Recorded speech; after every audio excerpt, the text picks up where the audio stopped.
Chunya odendo nying Nyasaye gokinyi mar tich abich masani kuom ng'uono maduong' kod hera ma Nyasaye otimona nyadichiel kendo. Mondo achak anwang'ra e studio ni malong'o mar Lolwe TV mondo weche ma Nyasaye omiyowa gokinyi mondo wapog kodi. An mawuoyo kodi kaka pile chieng' tich abich ka tich abich, an Pastor Benard Otieno, an wuod Wiso ajako chia Makamenya. Nyasaye ne owara e piny Kochia kanyo kendo nomiya mich mar yalo wach Jehova Nyasaye.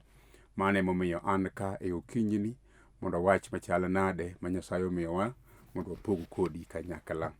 Kapok awacho gimoro amora, to chunya nyisa ni mondo ago erokamano mathoth ahinya ne nyithi Nyasaye moko ma chunygi osebet koda kanyakla, kendo wuodhni ok en wuoth mayot, en wuoth marabora to wuoth matek bende.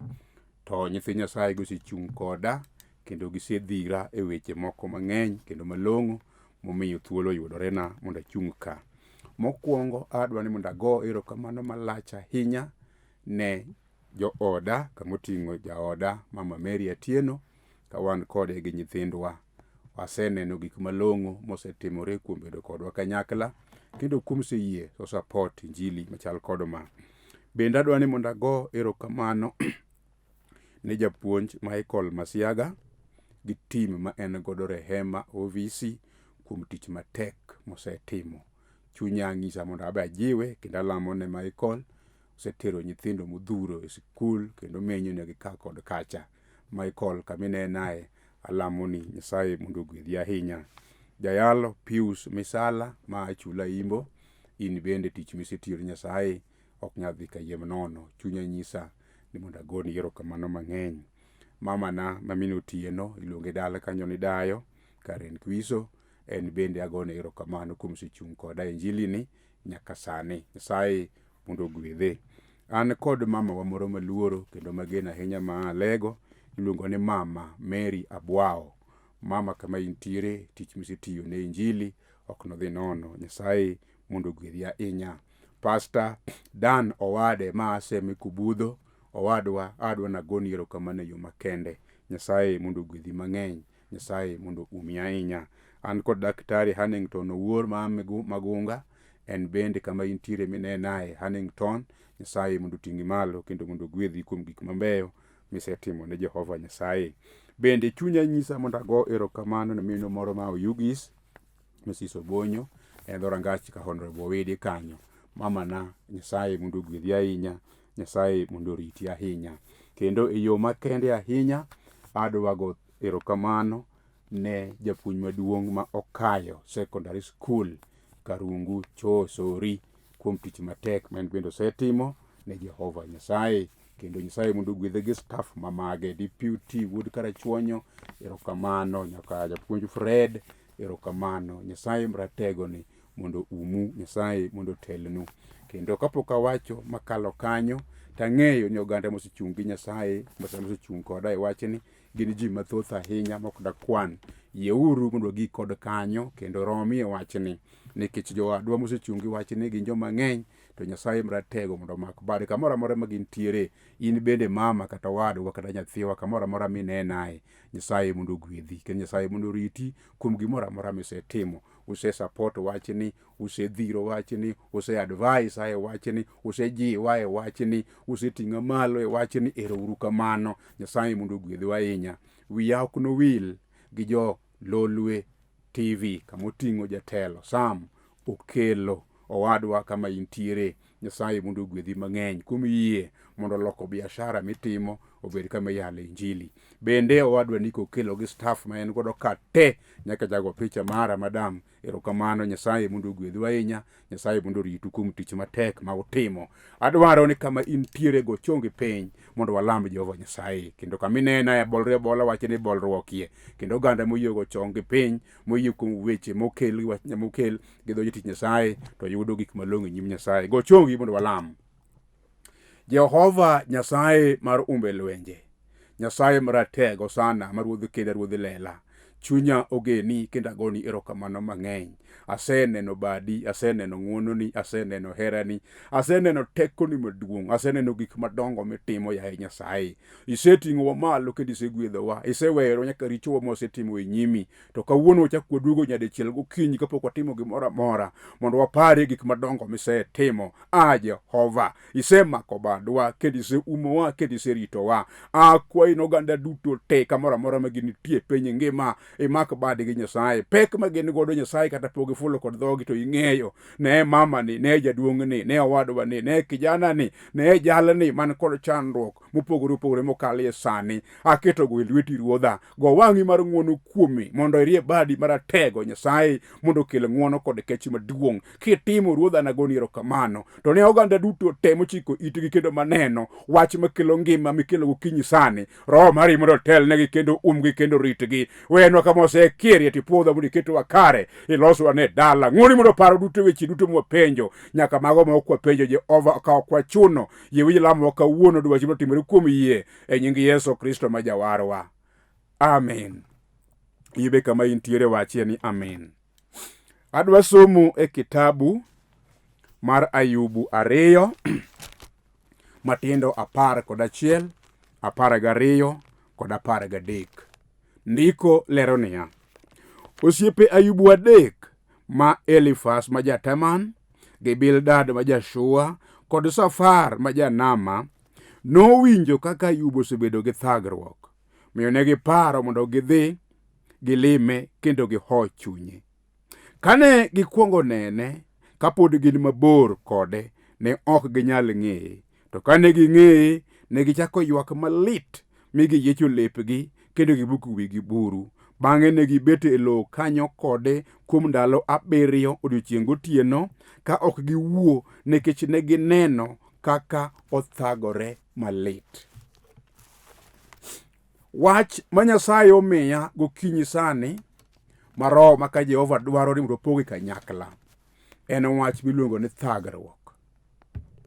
Kendo kiwuoyo kuom thagruok, to samoro in kod an wasekadhe wach mar thagruok. Kendo samoro iseneno ng'ato ma kata in ineno ne uruma mi ywak ma pi wang'i ochwe kendo gik mokale midhi pimo ne jomoko oko ni yawa ng'ane taneno. Kata kamano en kod thagruok. Thagruok opogore opogore. To samoro ba ng'ano kadheno inyalo paro ni lich maloyo mari. To samoro mari be inyalo neno ni lich maloyo mar ng'at machielo.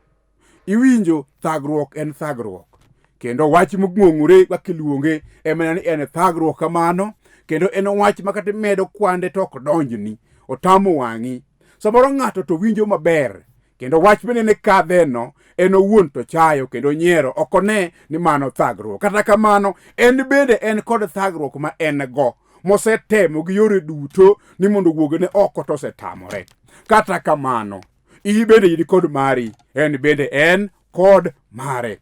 To madwa wuoye sani to chal gi manomako Ayubuni. Story mar Ayubu in kod an iseng'eyo kendo iseneno. Kendo wachno osebedo ni malit kiwinjo kaka Ayubu kadhe wach moro. To gimomiyo wach Nyasaye okele kawuono chalo kama: osiepene 3 owinjo wach ma en go. Kendo ndalo moseko kadho chien, Nyasaye ne pako Ayubu.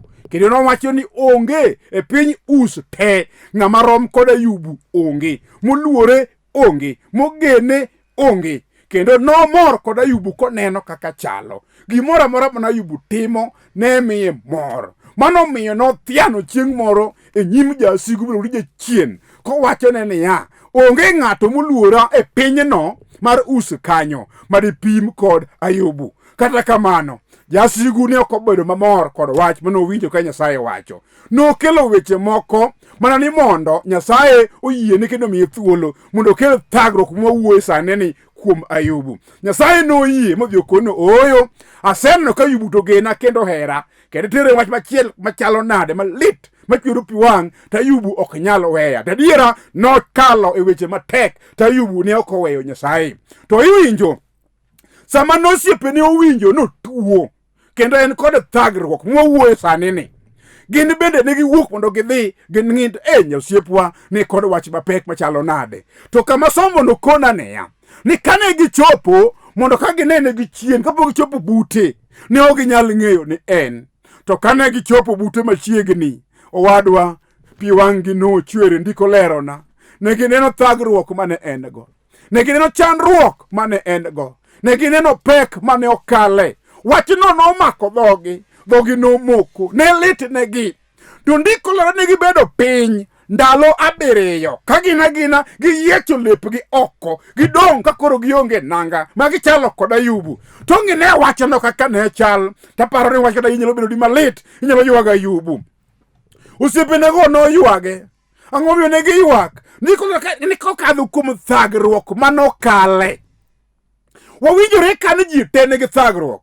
To parie niya, thagruok mane jalni kadhe nomiyo giweyo margi chien. Makoro mar jalni ema gineno kendo giywak giduto te kanyakla. Ndalo 7 otieno godiochieng' ok gichiem, giywago jal pok to kotho. To thagruok mokadhe ni ema giywago. Pi wang'i chwer.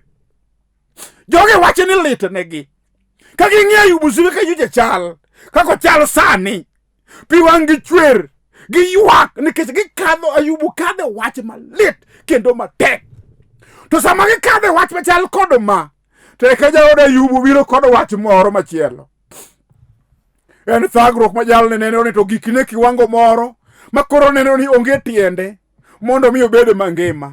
Okoni Ayubu niya, tineno nade? Yawa, pod igeno mana kuom Nyasaye kaka ichalo ni. Ne kaka ichalo.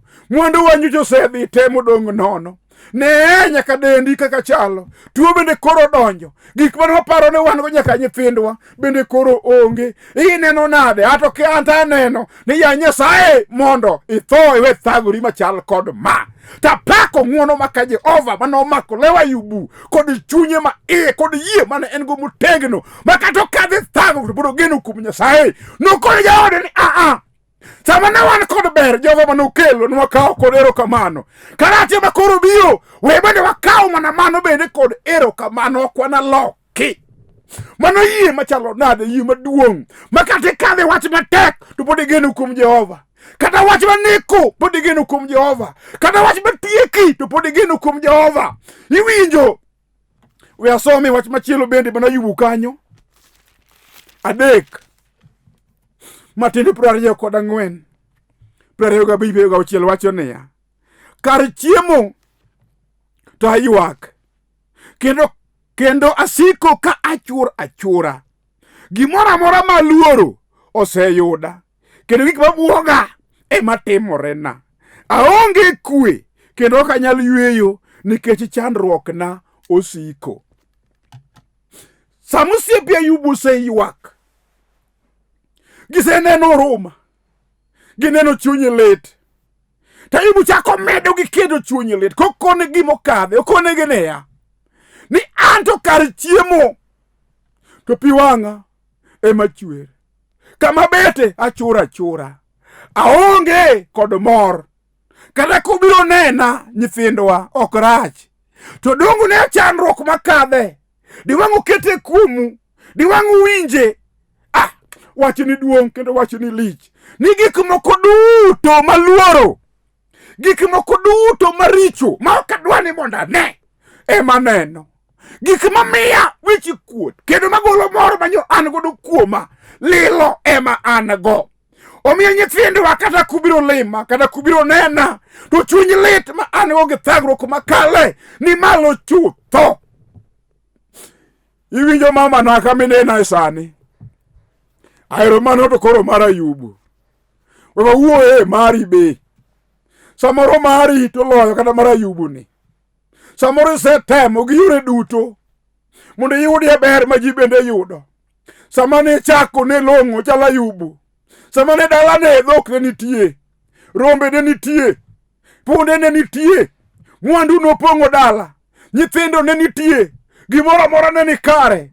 Kata kamano koro tieko wachni ka en kod pek. Gima ber makoro Ayubu romo godo sani onge. Oganda ma yande nene dhogi omoko, ji te odhier penjore tang'o matimore dala ka Ayubu ka. Samoro in bende ji penjo ang'o matimore dala ni. Ang'o matimore kar tiji? Ang'o matimore biashara? Ni chako kalong'o kaber. To kawuono ang'o motimore? Adwani mondo awach kawuono ka jachir. Iwinjo kata osetimore marach machalo nade? Jehova mabiro godo gokinyi sani e Jehova maduoko gik moserumo mosekethore. Kata bedi kawuono kar mor to lit gi chuny lit kod thagruok emineno. Kadhano ni kata kamoro magine kod mor to indo kanyo tami kakidhi nikech thagruok ma in go. Iwinjo mama moro neno wach minowuoyo sani ni higni 12 koonge kod mor en be. En kowuotho to remo wuok kuome tak lwar piny lwang'ni fuye nikech ang'o odum remo mokuok dum kuome. Gima long'o monyalo neno onge. Kata kamano chieng'o nogo romo kod jasana mawuoyo kuome ni jalera ma jachang magolo thagruok kod chandruok gi chuny lit maduoki nyaka ber. Geno moserumo Jehova nyalo duoko. Samano romo kod Yesu Hosana Ruodh Muma to mama ni wacho niya asebedo gi thagruok higni 12. Ok adogi kaka nabiro. Osengore gi chunye kod ruthino kadok kaka nabiro. Ang'o muomo kama ji nitie. Chokruok lach. Dhano ng'eny. Dhano dhuro. To mama ni gima mone bedo kod kwe. Omiyo kweri oyo. Abiro dhi ir Yesu kata tek. Kata jogi kwera. To thagruok ma an go an mang'eyo. Chuny lit ma an go an mang'eyo. Gima kadhe an mang'e kenda. Jok man kagi ok ong'eyo. Omuomo dhano kwere kone ni wedhi. Itimori nade kama japuonj nitie. To kone gini uwinjo. Chuny lit ma an go an mang'e kenda. Kendo wach makale an mang'e kenda. Bende wich kuot magini osemiya an kenda an mang'eyo. Omuoma mama iba dwaro kama intiere. Adwani muom kod lamo gi piwang kod chogo mogo piny. Kata bedi wach matek machalo nade. Mojasi guso goya subri ok nyalre. Kawuono e nying Yesu ja Nazareth. E nying Yesu manyalo duto kum duto. E nying Yesu man kod duoko. E nying Yesu manyaduoko geno ka geno serumo. Dala mosenjaore. Ong'eyo miro jongo machak duoki. Ng'ama timo mano iluongo ni Yesu ja Nazareth. Omuga no neno Ayubu kaka chal. Chingo nogo wacho niya aseneno gik madongo misetimo. Isekadhe pek. Kata kamano pok iyie mondo iduok geno manyo in godo kuoma chien. Pod igeno kuoma wach matek ma in godo no. Abiro duoko ni gik moko te. Nyasaye noduoko na Ayubu gigene. Omiye change lela ka ji neno. Osiepene ma yaro biro mondo ywage. Ndiko lero duogo mar 2 koro gibiro ywak. Koro gibiro mondo go erokamano ne Jehova. Iwinjo wadwa kama itie. Sani de kadhe wach machwero pi wang'i. Adwaro mondo walam Nyasaye kodi mondo kiny ikalie wach malong'o mamiyo mor lili makoro bet. Onge gima long'o miyudo e dala jasigu miluongo ni jachien. Nidiere gik malong'o miyudo e dala Jehova miluongo ni Yesu ja Nazareth.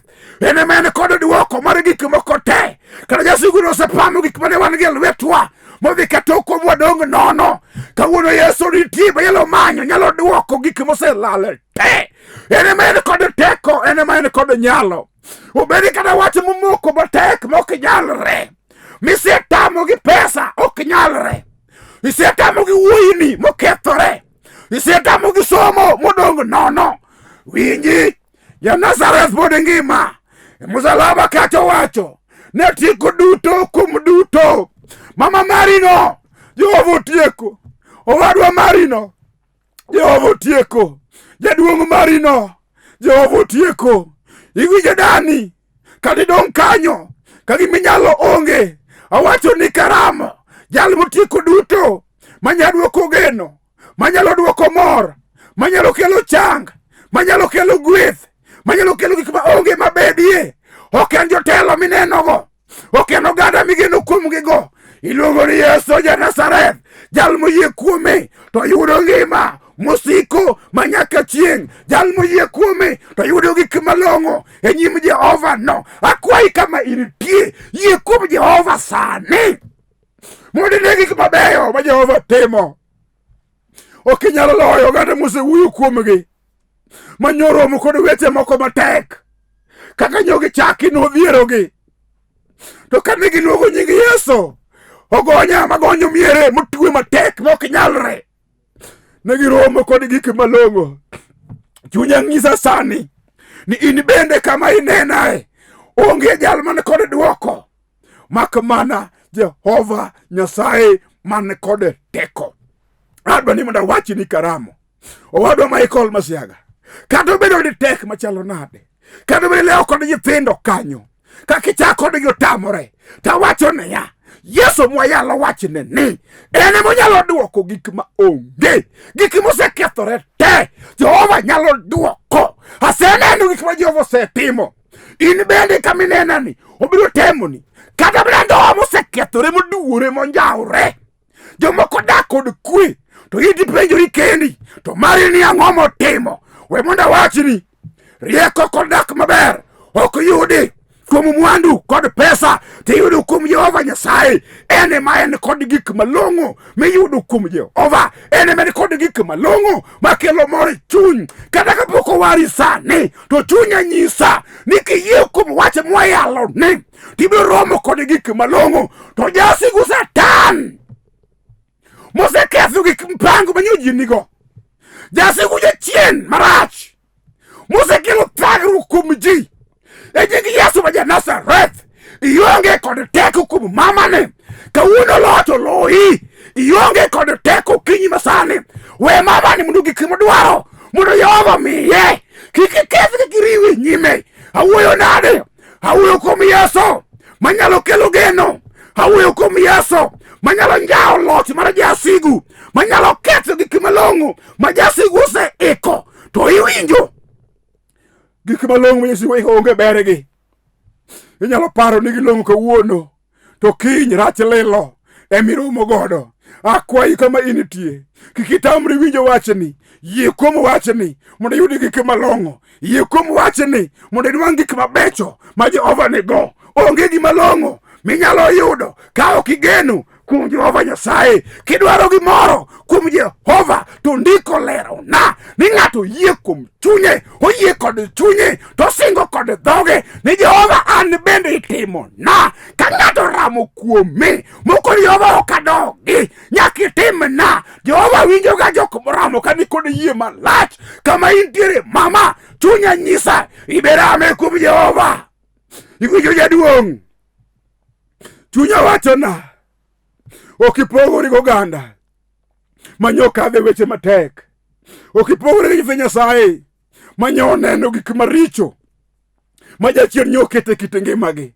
Kawuono nitiere mana ng'at achiel kende ma nyinge osegol e polo, nyinge osegol e piny.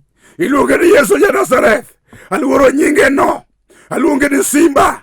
Jomoko nigi nyinge ma gidendego nikech nochung' kodgi e weche matek ma jasigu noketo. Awacho ni in bende kama initie, ka in kod yie to onge gima tek manotam Jehova. Chieng' moro Joshua wuoyo kuom jalno, owacho niya, Jehova, aonge kod teko, aonge kod nyalo madadhi godo e lweny, to ka wan kodi to wanalo lweny no. Obed thagruok mane, obed chandruok mane, obed pek mane ma jachien riwe nyimi, obed lweny mane migoyo, obed got machalo nade mochung'ie nyimi, obed kata nam maduong' ma jachien okele nyimi ma ok nyalre no, mano ema Jehova dwaro. Motamore no ema Jehova dwaro. Iwinjo nyarwa kama intie mineno matek no, biashara mogore piny manyo ichako to kodhi maber no, mano ema Jehova dwaro sani. Iwinjo nyathiwa, somo manyo ichako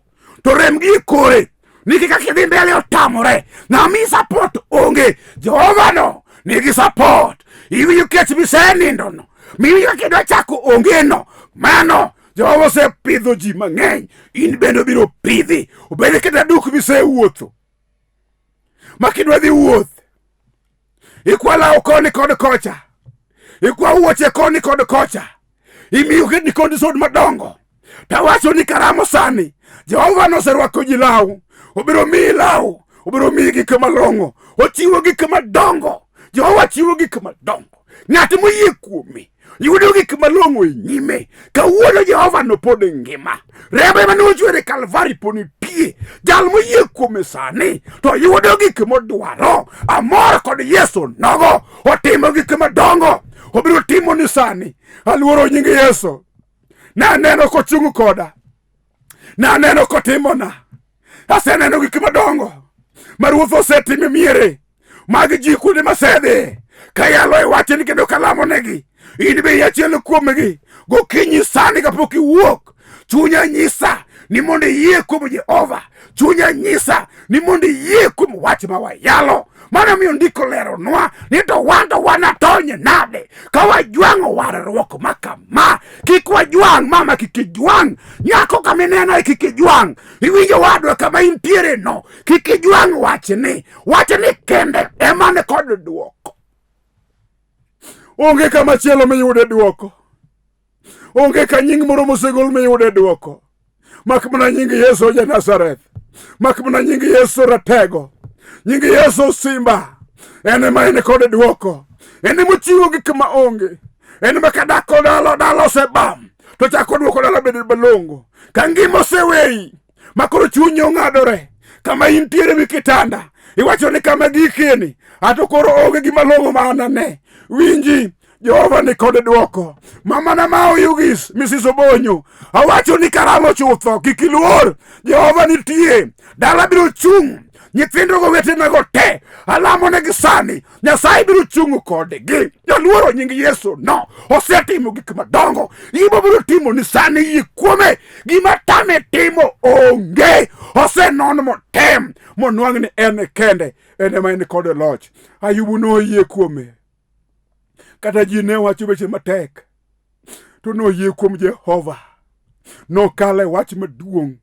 Manomiyo thagruok kod weche matek omake. Kata kamano nosiko koyie kuom Yesu. Akwayi kuom ng'wono. Iba kwayi kama initie. Minde yie kuom Jehova. Yie kuom wach ma wayalo ni. Jasigu oselo motieki chutho. Jok moyie kuome oseloe. Akwayi ni kiyie in bende. Kik iyie sama wabeto kani mondo chunyi dok matek. To yie kuom wachni mondo walam Nyasaye. Mondo ine gik madongo ma Jehova biro timo ni. Gochongi piny kama intie mondo walam. Jehova yo. Osana. Ruodhi kenda, ruodhi lela. Nyasaye maratego. Jehova matimo kendo lor. To winjo gi ywak mag nyithinde. Waneno gik malong'o misetimo ne jogi. Nyithindo osekadhe weche matek ya Nyasaye. Kata sani ng'ama nyalo konyogi onge. To wach mondiki kitabu mari. Ni ini kendi ine ma in kod teko, ine ma in kod loch, ine milami, ine migoni erokamano kuom gik misetimo. Itimo nyadichiel kendo Nyasaye. Pare mama ni paro wadwa ni. Ajaduong' nyaketi lweti chung' kode. Mama ni timne ng'wono. Nyako ni kik wiyi wilgo. Kijana ni bedego Nyasaye. Ichung' kodgi ya Nyasachwa. Obedi wach machalo nade Nyasaye mokelo nyimi gokinyi sani. Itino ng'wono mare nitie. Alami ka in isetimo. Tim nyadichiel kuom ng'wono. Jehova okachuno dasayo. E nying Yesu Kristo ma Jawarwa. Amen. Ibe kama intiere. Ang'eni yie kuom wach mwayalo. Wachie ni amen gi dwol maduong'. Mondo ne gik madongo ma Nyasaye timo. Iwinjo. Chunya nyisa. Injili ni kama koro gikeni. Wadwaro oganda mamoko. Mosingore kode. Mokwongo yie kuom wachni. To timo gima wachni dwaro. Aketo namba kanyo. Kadipo nono ni gombo mondo wawuo e dhok kod dhok. Go namba no. Kigombo mondo walam Nyasaye kanyakla. Go namba no mondo anyisi kama kanisa nitie. Mana kaka wacho nyinga Pastor Benard Otieno an wuod Wiso tajako chiama kamenya. An nyakwaro reka Wiso. Sama wuoyeni atiyo tich Nyasaye. Kenda yalo e kanisa mar Foundation of Eternal Life Church Dandora Phase 5 Nairobi ka. Akwayi kama intiere ni go namba no mondo anyisi kama wantie. Nikech warwaki kanisa malach. Warwaki mondo ibi. Warwaki gi chunywa duto te. Jodolo ni kanyo. Henrikus Otieno ma wuoda ni kanyo. Barnabas Oumo Otieno ni kanyo. Alex Okello wuoda Yule ni kanyo. Bishop Julius Otieno ma wuoda Dondi ma wuoda Gem Unyumba ni kanyo. Bi kanyakla warwaki mang'eny. Go namba no mar watiti Nyasaye kanyakla ka in machiegni. To kaka in mabor gocha wabiro tiyo tich Nyasaye kanyakla. To kata ka dipono ni gombo ni mondo support injili ni Nyasaye mondo gwedhi kama intie gi wach mora ma in go. Jehova oting'i malo, oumi kendo riti e wach mora. Nyasaye no ene monyalo, wanalame, wanatine nikech loch en mare. Ok wachuno gik mokwayo te kuom Jehova, to we teko ni mondo nenre ngimani, to mana kuom yie nikech ene men kod nyalo. Erokamano, Nyasaye mondo gwedhi, oting'i malo. Amen. Lunga jaya